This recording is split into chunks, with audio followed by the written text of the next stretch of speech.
Rederij Doeksen verzwaart al 101 jaar de veertjenst van Haas naar de eilanden Vlieland en Skielge. Rederij Wagenborg vaart ik al 100 jaar naar het Ameland en Liedje Polen. Ik wel bekend als Schiermonnikoog. Het is maar de vraag of deze bedrijven de komst krijgen om hiermee terug te gaan, want ik oren bedrijven kennen haar een inschroeven van de concessie van 2029. Het zit nou al vast dat jonge Rederij Wagenborg ik de coöperatieve Amelander Veerdienst een meldersil van de veertjenst naar het Ameland. Hoe mooi zal het zijn dat we ook onze eigen veerdienst zouden hebben. En zo is het van het een het ander gekomen. En wij zullen zeker ons in gaan schrijven voor de concessie. Absoluut. Want dat is het mooiste wat er is. Dat we het zelf in de hand kunnen hebben. En dat de Amelanders ook zelf de zeggenschap krijgen.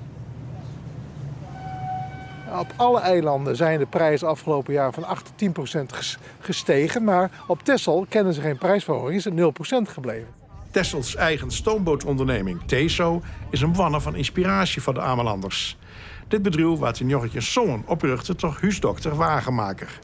3100 inwoners van het eiland binnen oordeelhoorder. Zij bepalen hoe vaak de boot heen en weer vaart en ik hoe duur de kaartjes binnen voor eilanders en toeristen. Ze hebben geen winstoogmerk, wat Wagenborg en Doeksen wel hebben. Het is geen privébedrijf, geen familiebedrijf. Nee, het is een NV van die 3100 aandeelhouders. Wij schatten de kans eigenlijk best wel groot in. Omdat je kijkt hoe tevreden Teso is. Mensen over Teso zijn, van Texel. En hoe mooi zal het zijn dat we dat hier op Ameland ook kunnen creëren. En daar gaan we voor.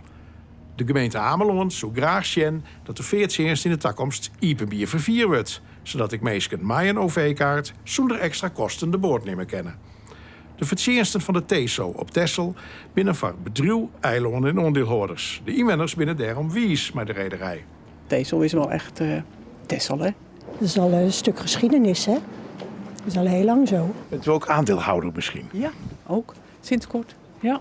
Dus dan ga je zoveel keer per jaar voor niks over, hè? We zijn er trots op, geloof ik wel, hoor. Met z'n allen, ja. Zo'n warme relatie met de eilanders is ik wat de Amelander Veerdienst voor eigen had. Hoe het 2 jaar moet duidelijk worden, hokker bedrijf of bedrijven het vervier naar de Frieske Waardeilanden verzwaar je mij.